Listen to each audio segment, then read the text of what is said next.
Today, we've got 3 must-have tips for any new pickleball player.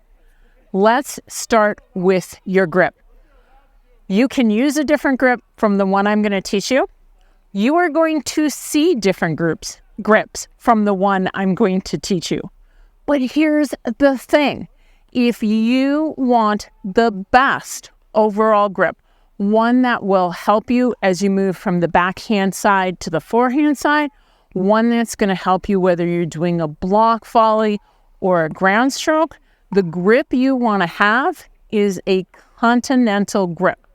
When you think of a continental grip, you want to think of reaching out and shaking hands. So if I'm to reach out and I'm to shake someone's hand and then put the paddle in my hand, that would be the continental grip. It looks like this from this position. And I'm going to turn around and show you here. It looks like this in this position. Again, you can do something different, but if you want to be consistent, and you will want to be consistent, you are going to want to use the continental grip.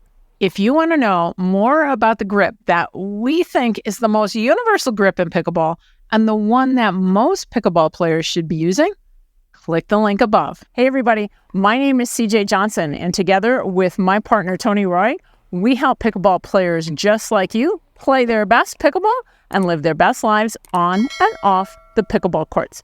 If you like what you see, make sure you crush that subscribe button. Speaking of Tony, have you got a tip for these new players? Thank you, CJ. Nice to meet you. My name is Tony. Happy to share this tip with you. I found a quiet spot in the courts here because this is one of these tips that not a lot of players know about, but it's so important to your play. And this is actually the most important shot in pickleball. It's a shot that players don't focus on in their practice or when they're warming up or anything else. It's forgotten about until we start playing. And I can tell you this, I've been watching some of these matches out here, very nice players, good folks out here, a lot of missing this shot. And the shot I'm talking about is the return to serve. Now, why is the return to serve so important? Return to serve is critical because it sets up the rally when you're playing on the return side. Now, you may or may not already be aware of this, but when you're on the return side is when your opponents can score points. Only the serve team can score points in pickleball. So if you're missing a return to serve, what you're doing is you're giving your opponents a free point. Another reason why the return to serve is so important is because it sets the stage for the entire rally that's to come. Let's assume that you've not missed your return to serve, but you've hit it short. I've set up the camera as if you're looking at it from the return side and I'm on the serve team. If you return short, meaning the ball bounces around here, what's going to happen is I'm going to come forward here and I'm going to start attacking you with shots from here. You don't want that. What you want is you want to force me and my partner to hit our shots from back here. See how much farther back I am? Much less menacing, much less danger, much less damage that I can do from all the way back here. Our recommendation for your return to serve target is right here. Center line, 4 feet in from the baseline is going to work perfectly.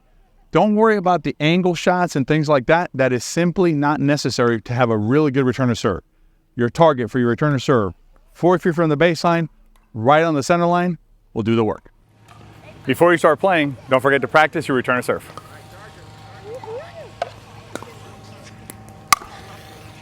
Start using the target I gave you for your return to serve, and you'll give away less points and also not be under pressure right away. It was good to meet you. I look forward to seeing you in future videos. Now back to CJ. This advice she's going to give you is going to save you a lot of heartache in your pickleball. Thanks, Tony. That was a good one. All right, here we go. Tip number 3 for the newer player. Start with less. By the way, if you'd like to hear more strategies and more tips specifically designed for the newer player, make sure that you click this link up above for our free 21 video course. All right, let's dive into less is more. To play good, consistent pickleball, all you really need are 2 shots. Yeah, you heard me, 2 shots. You need to have a ground stroke and a volley. Now, one of the things that we see happen to players as they're developing their strokes is they put too much into those shots. And what do I mean by too much? Specifically, too much backswing. That happens for players who are new to racket sport, and it also happens to tennis players who are used to taking the tennis racket way behind their body. So first, let's talk about what really is the backswing. So if I'm going to make contact with the ball here out in front of me, any portion behind the ball is considered backswing. The further I move my paddle back, the longer the distance I have to get to actually hit the ball. All right, let's take a look at two different strokes and the potential variables that happen. So let's say, I'm going to keep the ball in the same place here. Let's say for this stroke, you have one player who consistently uses a stroke this size to accomplish the shot. Player B uses a stroke this side to accomplish the shot. Well, it's easy to say that player B has more variables with the shot just simply based on the increased length of swing. The more variables you add to anything, the less consistency you have. One of the other things that happens is this backswing, this additional backswing adds more energy into the shot. So if I have a backswing that's only that far, like player A, but player B has a backswing that's that far, it's easy to see that player B's longer paddle swing can put more energy into the ball. The more energy the ball has, the further the ball is going to travel. That's what causes many of your pop-ups.